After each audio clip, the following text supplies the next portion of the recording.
चलिए दोस्तों बात करते हैं एक और नए क्वेश्चन के बारे में। इस क्वेश्चन में एग्जामिनर ने कहा बी का जन्म तब हुआ जब ए 4 वर्ष 7 महीने का था और सी का जन्म तब हुआ जब बी 3 वर्ष 4 महीने का था। जब सी 5 वर्ष 2 महीने का था तब उनकी औसत आयु क्या थी, ये एग्जामिनर मुझसे पूछ रहा है। इसमें है कुछ नहीं, सिर्फ कैलकुलेशन है। चलिए वो आइए और स्टेटमेंट समझने वाली बात है।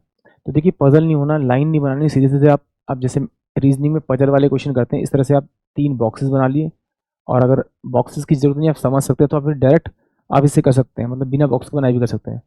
देखिए एग्जामिनर ने कहा बी का जब जन्म हुआ, मतलब बी ने यहाँ पे जन्म लिया, तब ए की आयु जो थी वो 4 वर्ष और 7 महीने थी। मैंने यहाँ लिख लिया, यानी कि जब सी था ही नहीं, ठीक है ना।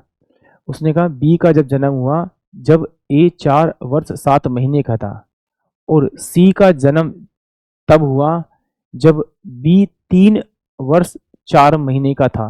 यानी कि जब बी जो है वो 3 वर्ष 4 महीने का हुआ तो सी का जन्म हुआ। तो ये जो अगर यहाँ की बात करूँ तो ये जब जब मेरा सी का जन्म हुआ तो बी मेरा यहाँ पर आएगा, तो ये बी भी तो मेरी आगे बढ़ा होगा। कितने साल बढ़ा होगा? 3 साल 4 महीने इसके भी बढ़े होंगे, क्योंकि उस टाइम तो जन्म हुआ था।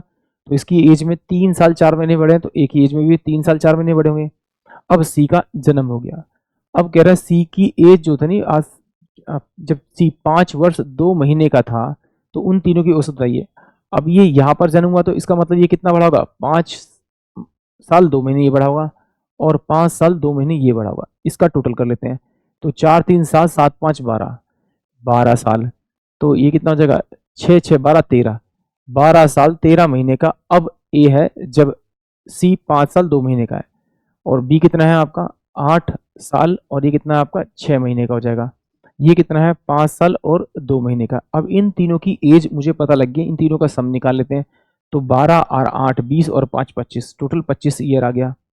इसको ऐड करेंगे तो 13 और 6 कितना होता है आपका? 19, और 19 और 2 21, यानी कि 21 मंथ आ गए।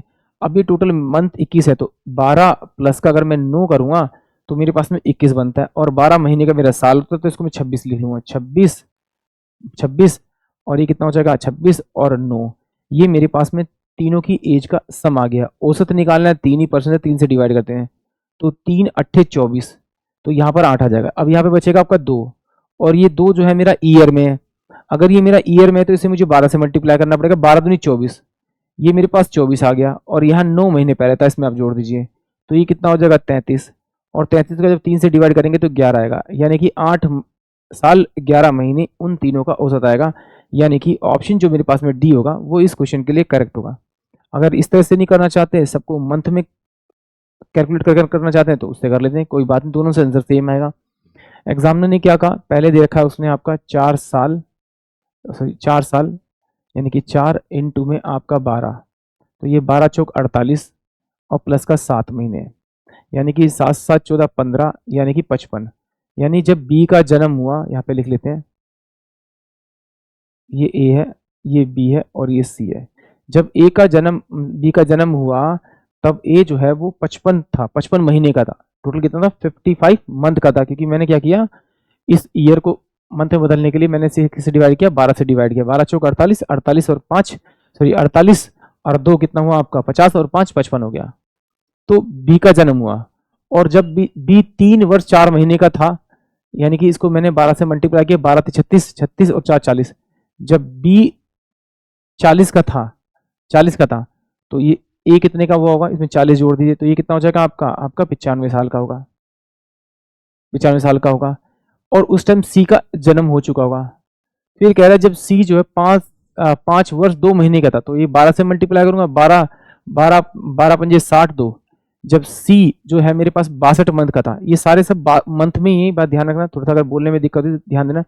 जब बी सॉरी जब सी 62 मंथ का था तो ये कितना होगा आपका? इसमें 62 जोड़ दीजिए, तो ये कितने का होगा आपका? 2 10, यानी कि 110 मंथ का था, और 62 ही इसमें जोड़ दीजिए, तो ये कितना होगा? 7, और ये कितना हो जाएगा? 15, यानी कि 157 मंथ का था। इन सबको ऐड कर देते हैं, 2 2 4, 4 और 7 11, एक कैरी बचा, तो ये कितना हो जाएगा आपका? 6 के बाद एक 7, 7 और 7 5 12, 12 12, तो ये कितना? 1 2 3, इतना हो जाएगा। अब इसे क्या करेंगे, ये मंथ है, मुझे क्या करना पड़ेगा, पहले तो मैं इसे 3 से डिवाइड कर लेता हूँ, मंथ का एवरेज निकालने के 3 से डिवाइड करूंगा तो ये कितना आएगा मेरे पास, 3 एकम 3 है, 0 3 7 21 आएगा। अब मुझे चेंज करना है इसे किसी ईयर में, तो ईयर में चेंज करना तो मैं इसे 12 से डिवाइड कर लूंगा, 12 नहीं 108, 12 8 96, तो ये कितना जाएगा 96 पे जाएगा। तो यहाँ बचेगा मेरे पास में आपका 1 और ये 1 बचेगा, यानी कि 8 साल तो पूरे हो गए मेरे पास में, और ये मेरे पास में 11/12 ईयर आ गया। इसको मंथ में बदलने के लिए मैं 12 से मल्टीप्लाई करूंगा, यानी कि 8 साल 11 महीने, यानी कि ऑप्शन जो मेरे पास में आपका डी होगा वो इस क्वेश्चन के लिए करेक्ट होगा। आई होप आप सभी को क्वेश्चन समझ में आया होगा।